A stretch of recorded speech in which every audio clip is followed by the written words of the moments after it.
Hi, this is T.H. Culhane for Solar Cities. I'm with Noah. Noah, what's your last name? Noah Cook. Noah Cook. I buy the cook stove. Yeah, that's Very right. appropriate for biogas. Uh-huh. We're here in Redding, California, and Noah is this incredible permaculturalist that we've met at the Whole Earth Festival. And we're going to deploy Solar City's first IBC digester for Northern California right here today. And we're adapting a cook stove. So a lot of you have asked, how do I adapt my barbecue? Barbecue seasons is coming. How do I adapt it to run on biogas? Well, it's really, really easy. You do have to remove the this plate here, so you may have to unscrew some screws here and up here and pull this part out. But once you expose the flame bed, you will see that this part here, which has the perforations where the gas burns, this comes off. So you can remove that. This is where your gas is going to come, right? Your gas is going to come through these perforations here, all right? And then what you're going to do is look and see, you should find that there are these restriction nozzles that are on the place where the knob is, where the gas comes. The gas is coming up through here, high pressure propane, and it goes through this manifold, and then it comes and it jets out these tiny pinholes, these restriction nozzle or restriction jets. So you want to unscrew that. Some are welded in, and then you're going to have to find a way to drill it, but most of them is just a matter of getting a wrench and unscrewing it.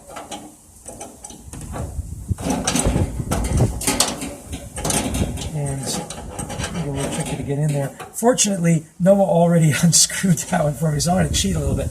This is what you're pulling out. You see? So it's got that little hole there, right there. It's so tiny. And, yeah, there it is. There it is. That's what's supposed to restrict the high-pressure gas. And biogas is very low pressure, so you want these out. So I'm going to remove that one, and I'm going to remove this one here. There's two, and I'm going to remove the third.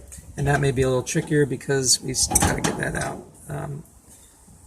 Yeah, it's going to come if I... Now you're getting to see what it's like when it's really on there. Yeah, there's a little bit. As you can see, this barbecue's seen an awful lot of barbecue. It's seen a lot of barbecue. So it's a great thing to do with your old barbecue before you go and get a new one. Get one that you can make into a biogas barbecue. That's a BBBQ. Biogas barbecue. So I'm getting this thing out. And it's going to bore you to watch me pull this thing out. Trust me that this is all you do is pull this thing out. We'll get it out off camera. But so then, is that really all you have to do? Is there more? Yeah, well, there's a little bit more. Okay. So once we have this piece put back in, you will notice that this has these Venturi vents, these air vents here, because as the high-pressure gas goes through this little restriction jet, it sprays out kind of like a fuel injector in a car, and it needs to be carb aerated. A carb aerator. So this is the carburetor, if you like. And so those holes are where the air gets in and mix with the high pressure gas, but we don't need that. High pressure gas goes spritting through, pulls gas in by Venturi, and then combusts. We do not need that because the biogas is going to come in under low pressure, and as it migrates out of these pinholes, it's going to meet the air about a millimeter or two away from the pinhole, and that's where it's going to ignite and make its beautiful blue flame. So we want to cover these up. Usually what we do is we get aluminum tape. Aluminum foil also works, just something that doesn't burn, and cover them up. If you did find that you weren't getting good combustion, you could always open it up a little bit so you get the right stoichiometry, the right ratio of fuel to air, that mix. But in general, we found that even if they're completely closed, we get our nice burn. So that piece then goes back on there, and then you're ready to reassemble. You're back in business once you cover those.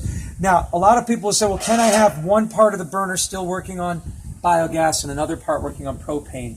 The answer is no, because the high-pressure gas would blast its way through the open ones, and it would be the right pressure where the pinhole is, but not here.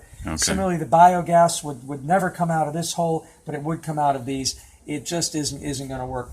You could say, well, I want to keep my barbecue on biogas, on propane, but I want this little burner here to be on biogas. You could do that. The restriction nozzle here is down in the hole there, so you'd have to disassemble these two screws here, these sheet metal screws, and then pull that, unscrew that here. The problem is, if you look underneath, you'll see this piece of wire here, this pipe here is so thin that it's going to restrict the biogas from easily getting in unless you had a really good biogas pump.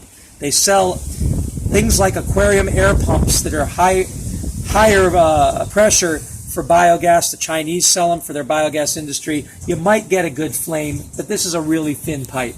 And in general, for biogas, you want a pipe that is about this thick. Okay. Anywhere from a 1/4 inch to a 1/2 inch, but not an 1/8 of an inch. That 1/2 inch is the best.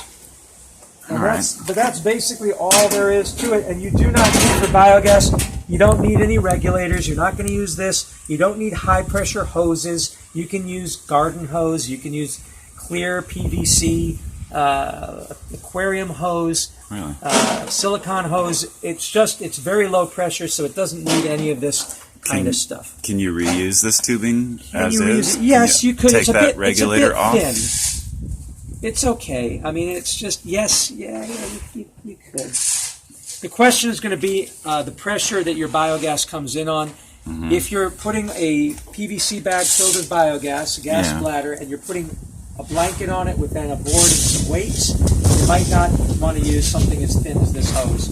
If you're using a Chinese or other country's dedicated biogas pump, which is just a diaphragm pump, pumps gas, pumps air, then you might get a good flame with this. So this hose right here is too restricted. That's your concern. It's my concern it's too initially. Small. It's too small because it's got a lot of what is it? It's got a braiding.